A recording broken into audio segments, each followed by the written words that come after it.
जीवितहानी झालेली नाहीये. मध्यरात्री 11-11:30 दरम्यान आग लागलेली होती.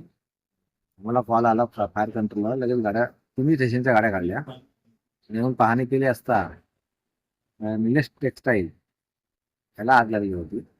आजूबाजूच्या दोन्ही टेक्सटाईल वाचवण्यात आल्या. आजूबाजूची टेक्सटाईल वाचवण्यात आली. बाजूला एक लूम कारखाना आहे, लूम आहे, ते पण वाचवण्यात आलंय.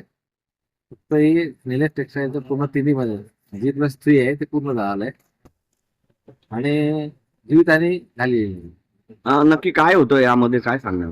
यामध्ये कोंब, कपडा हे सर्व डाईंगचं मटेरियल होतं का? डायिंगचं मटेरियल.